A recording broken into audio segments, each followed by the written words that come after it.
So the iPhone 11 launched way back in 2019, and today we're going to see how the latest iOS 27 runs on this near 7-year-old iPhone. Let's go ahead and begin with a boot up test in 3, 2, go, and see how long this thing does take to turn on. And so we're holding and then let go. Sometimes if you keep holding the power button, it will show you you're going to boot into recovery mode, but it's been quite the run with this device. I mean, we've had COVID-19, we've had multiple presidencies, we've had the AI boom, we've had multiple different things occur in society and the world since this phone has been out, and it's still getting updated. So you've been through almost a decade with this phone, and you're still getting a iPhone update here, iOS 27. And whether you were getting your fingerprints all over this thing, you got scratches over it, you smeared your Twinkies on it, who knows what you've done to your iPhone 11. It probably survived the test of time with its thick aluminum and its just sturdy build. And if you still got an iPhone 11, it's going to be an exciting day. So you've seen it took a little bit of time to boot up, but what's really neat is you find me an Android phone from 7 years ago that's going to run the latest polished iOS software, or the latest polished version of their software. Have you? Wait. It's going to be a long time because you're not going to find one likely. Okay, so first thing, let's just do Face ID. Let's see if we get any lags swiping in. Nope, not really. Now keep in mind, the phone in general, it is an older processor, so you got to give it some credit there. Like, you can't be super hard on it, but also it is a 60 hertz display, so don't expect the most buttery smooth swiping and scrolling like you'll find on a ProMotion panel. That wasn't even out when this series of phones came out. This also is going to be supported on iPhone 11 Pro, Pro Max, SE second generation and up from there. But you'll see that if we scroll over here, there was a little bit of a jump, but I think that's more due to the 60 hertz. You'll see swiping over though, it actually feels very smooth here, just kind of navigating the home screens. And I mean, this might seem rudimentary or basically nothing really, but actually when a phone gets older, even basic tasks and running along the home screen can get a little bit slow. Now on the iPhone 11, you'll see it does take a second for those apps to populate, but not that long actually.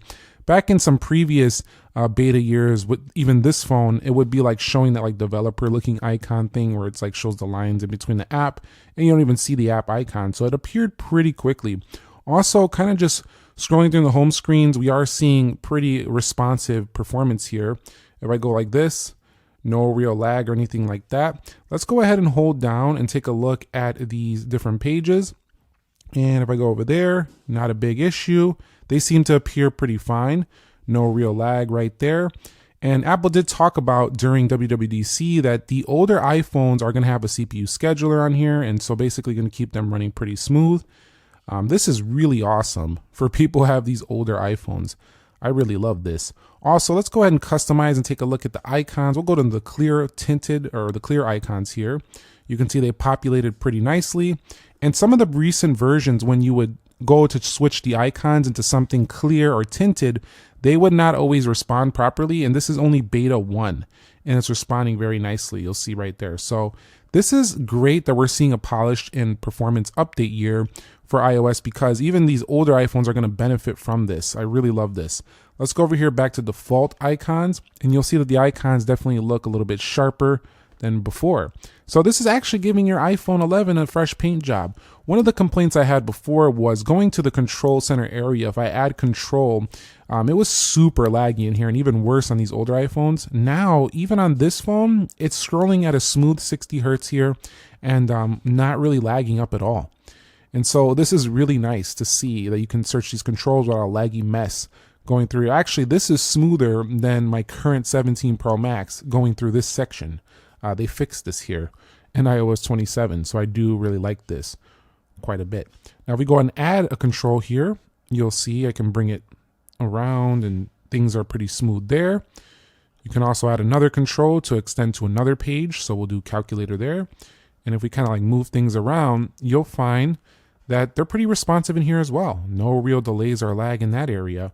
When going through these different sections, everything seems to perform a-okay. So the overall operating system is running quite nicely on the iPhone 11 for a dev beta 1 for sure. So we're looking at the A13 Bionic. This is clocked in at 2.66 gigahertz. This thing only has 4 gigabytes of RAM. But let's go ahead and test the apps anyway. We're going to see how these applications run. The basic Apple apps are going to run pretty well. You're also going to get a more landscape modes within the Apple apps, like weather, for example, and other apps can do more landscape options. Also precipitation here and weather and stuff. And so you are going to get some of those benefits that make the phone just feel fresher than ever before. Now, I did see a little bit of lag coming out of there. I think this phone is still going to exhibit some lag just because of its older processor, its lower RAM. You just can't get around the hardware.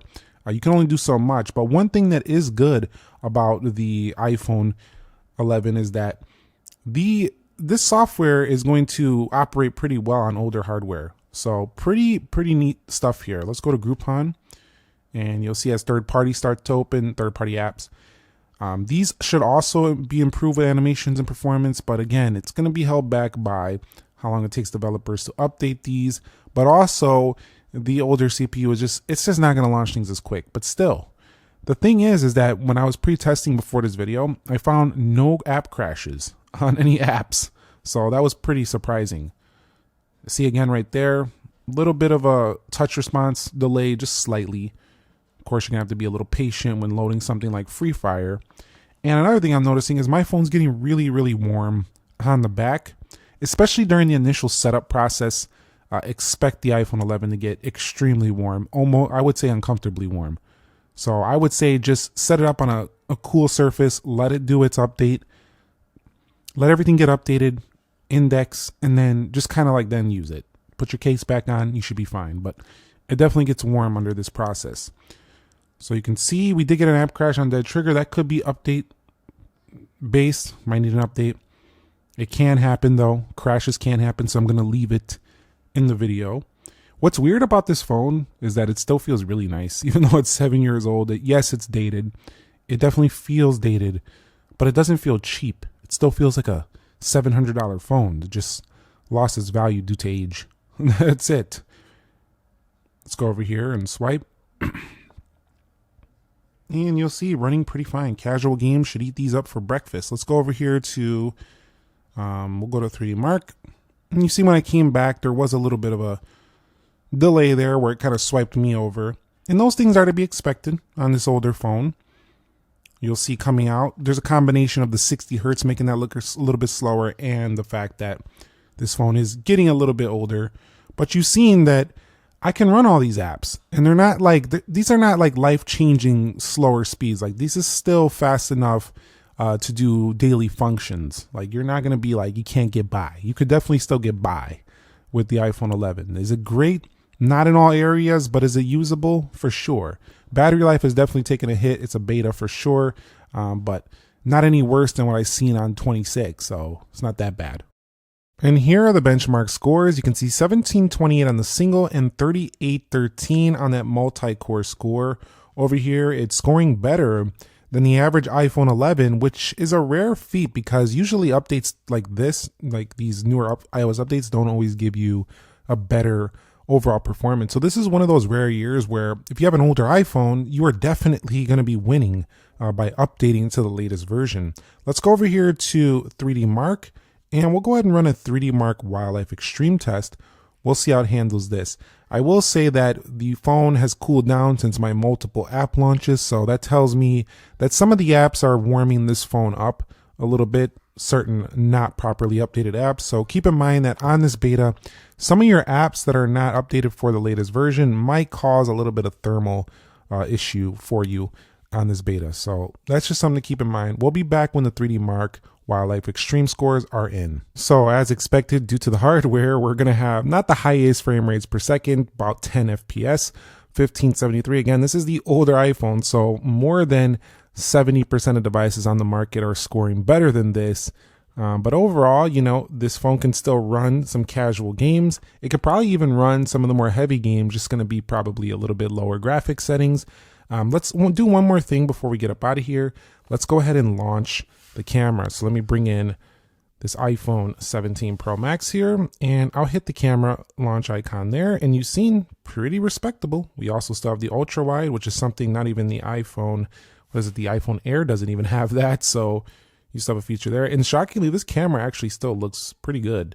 I'm not going to say it looks great compared to the newer phones, but it still looks very usable. So it's a very functional 4K 60 camera. And generally, it seems to zoom and change directions pretty well into different settings. So very nice. So this iPhone 11 hasn't been slowed down by 27. In fact, it actually feels like it's performing better on 27, and actually quite impressive. If you've been looking throughout this video, besides some benchmark scores that don't really even say anything about real world everyday performance, I would say the only thing that makes this feel a little bit slower is the CPU is older. So sometimes, less RAM, you could get some, also with less RAM, you can get some apps to crack or close. But just for regular daily use, the iPhone 11 on 27, how does it run? Fantastic for what it is. You got to keep that context in mind.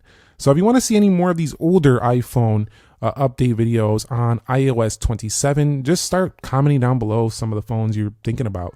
I got the 13 mini over here I'm looking at right now. We got the iPhone 11 Pro Max. We got the, let me see over here. We got 13 Pro Max. So let's go ahead and see which one you guys want to see down below. Thumbs up if you enjoyed the video. Subscribe if you haven't already. And if you found this interesting, you might enjoy this video as well. I'll catch you on the next one. Nick here. Be sure to be well, and peace.